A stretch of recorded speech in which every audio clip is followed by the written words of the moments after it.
Hello बच्चों, first lecture में हमने पढ़ा था हिंदी फर्स्ट का पार्ट 1। आज हम पढ़ेंगे हिंदी सेकंड का पार्ट 1, भाषा और व्याकरण। भाषा क्या होती है? भाषा हम अपने मुंह से तरह तरह की अलग अलग प्रकार की आवाजें निकालते हैं और उन आवाजों से भाषा बनती है। भाषा के द्वारा हम अपने विचारों को एक दूसरे तक पहुंचा सकते हैं। जिस साधन से हम अपने विचारों भावों को बोलकर या लिखकर प्रकट करते हैं उसे भाषा कहते हैं। भाषा के दो प्रकार होते हैं, पहला मौखिक और दूसरा लिखित भाषा। मौखिक भाषा में आपस में दो या दो से अधिक व्यक्ति जब आपस में बातचीत करते हैं और अपने विचारों को एक दूसरे पर प्रकट करते हैं तो उसे हम मौखिक भाषा कहते हैं। दूसरा होता है लिखित भाषा। लिखित भाषा में लिखकर या बोलकर, लिखकर जब हम उस चीज को पढ़ते हैं तो उसे हम लिखित भाषा कहते हैं। नेक्स्ट आएगा मौखिक भाषा। इन दोनों भाषाओं के अलावा एक भाषा और होती है, उसे हम सांकेतिक भाषा कहते हैं। सांकेतिक भाषा का अधिक महत्व नहीं है, लेकिन उसके बारे में भी हमें जानना आवश्यक है। सांकेतिक भाषा, जब बच्चा रोता है तो उसकी माँ समझ जाती है कि बच्चे को भूख लग रही है। वो रोना उसका क्या है? उसका इशारा है, सांकेतिक यानी इशारा। और दूसरा होता है, अब आता है मौखिक भाषा और लिखित भाषा में अंतर। मौखिक भाषा बदलती रहती है, जबकि लिखित भाषा बदली नहीं जा सकती। मौखिक भाषा को हम बोल देते हैं और बाद में दोबारा किसी से कुछ बोलना होता है तो उस बात को हम पलट भी सकते हैं कि नहीं, मैंने ऐसा नहीं बोला था। जबकि लिखित भाषा में हम बदल नहीं सकते, क्योंकि वो लिखी हुई होती है, हमारे पास सबूत होता है कि नहीं, आपने लिखकर हमें ये दिया था। तो ये लिखित भाषा, इसलिए इसका महत्व अधिक होता है। बोली। नेक्स्ट आता है बोली। बोली ये होता है कि किसी क्षेत्र विशेष में बोली जाने वाली भाषा को हम बोली कहते हैं। किसी क्षेत्र जहाँ पर स्थानीय भाषा होती है उसे हम बोली भी कहते हैं। जैसे मारवाड़ी, भोजपुरी, हरियाणवी आदि, ये सब क्या है? ये बोलियां हैं।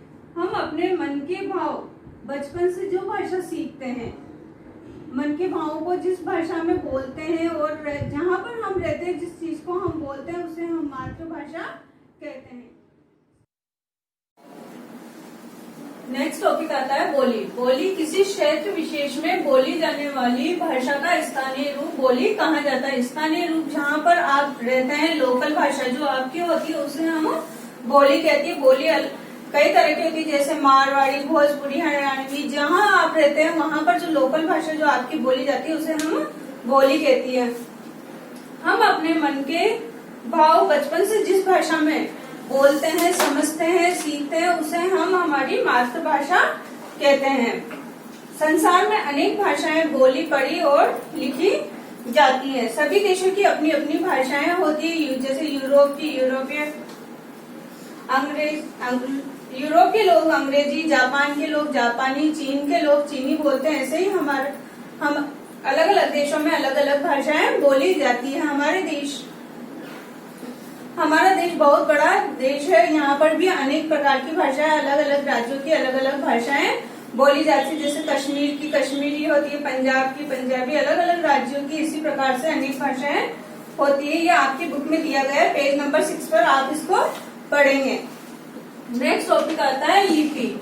लिपि क्या होती है? भाषा जो हम बोलते हैं उसको लिखने के लिए जो निश्चित किए गए चिन्हों को हम लिपि कहते हैं। कुछ लिखने के लिए जो निश्चित चिन्ह होते हैं उन्हें हम लिपि कहते हैं। भाषा को लिखने के लिए निश्चित किए गए चिन्हों को लिपि कहते हैं। लिपि अलग अलग होती है, संस्कृत, हिंदी, मराठी की लिपि देवनागरी होती है। जैसे अंग्रेजी की लिपि होती है, उर्दू या अरबी की लिपि फारसी होती है, अंग्रेजी की लिपि रोमन होती है। इसी प्रकार पंजाबी की लिपि होती है, गुरुमुखी अलग अलग भाषाओं में लिखी जाती है। इनको निश्चित चिन्ह होते हैं। नेक्स्ट होता है व्याकरण। नेक्स्ट आता है टॉपिक व्याकरण। व्याकरण के बिना हम शुद्ध पढ़ना, लिखना, बोलना कुछ भी नहीं हो सकती। किसी भी भाषा के शुद्ध ज्ञान के लिए हमें व्याकरण की आवश्यकता होती है। भाषा में शुद्धता और एकरूपता बनाए रखने के लिए व्याकरण हमारी सहायता करता है। व्याकरण के बिना हम कुछ भी सही से नहीं लिख सकते और पढ़ सकते। यहाँ पर आपका चैप्टर समाप्त होता है भाषा और व्याकरण का। अब आप घर पर अपने अभ्यास में देखेंगे। मैंने पीडीएफ में आपको क्वेश्चन आंसर कराए, फिलअप्स कराए, और इसके अलावा जो आपके क्वेश्चंस बचे हैं वो आप अपने घर पर बुक में ही करेंगे। कॉपी में नहीं करना है आपको बुक ही फिल करनी है, उसी में ही करेंगे। ये आपका गृह कार्य है। धन्यवाद।